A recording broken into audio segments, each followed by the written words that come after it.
थाली हम कल भी बजाए थे, थाली हम आज भी बजाएंगे। फर्क बस इतना है कि उस दिन बात सम्मान की थी और आज स्वाभिमान की है। सफेद आकाश देखकर बारिश का अंदाजा मत लगाइए साहब, बादल कभी भी आ सकता है। सुबह का मंजर शाम होते होते हद तक बदल सकता है।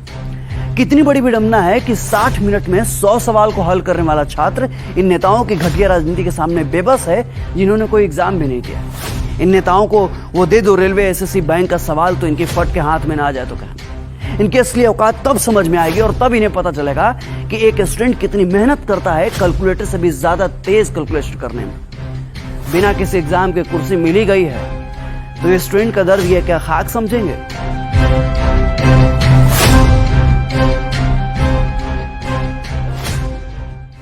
किंतु दुख तो तब होता है जब तंत्र और सिस्टम हमारे भावों को जख्मी घाव बना देता है, भविष्य को भूत के अंधकार में ढकेल कर रीढ़ की हड्डी तोड़ देता है। और इसी पीड़ा में हम समाज और परिवार के घावों को भी झेलते रहते हैं जीवन के साथ साथ। सर में चल रहे सरदर्द को तो हम किसी तरह सहन कर भी लेते हैं, पर जो दर्द और जख्म सरकार ने हमें बेरोजगार बना कर दिया है ना, वो सहन नहीं कर पाते। और जब यही दर्द, यही पीड़ा एक भयानक रूप लेता है तो दीमक की तरह रोज रोज हमारे जख्मों को कुरेदता है। और कभी कभी इस दर्द की पीड़ा हमारे लिए असहनीय भी हो जाती है। फिर भी ऊपर बैठे वोट की टकटके लगाए हुक्मरानों को हमारी दर्द की चीखें सुनाई नहीं देती, और सुनाई देंगी भी कैसे। छलावे का हेडफोन जो पहन रखा है दोनों कानों में, किंतु धमक इस बार गूंजेगी और जाएगी आपके कानों तक, क्योंकि हम वही हुआ है जब देश में जरूरत पड़े तो कलम से शांति भी लिखते हैं और जरूरत पड़े तो कलम से क्रांति भी लिखते हैं। हमें इस कदर बेबस मत कीजिए साहब कि हम सृजन का कार विध्वंस में लगा दें। ज्यादा उलटफेर आपके तंत्र का उलटफेर कर सकता है। वक्त है चेत जाइए, क्योंकि गुजरा हुआ वक्त कभी वापस नहीं आता।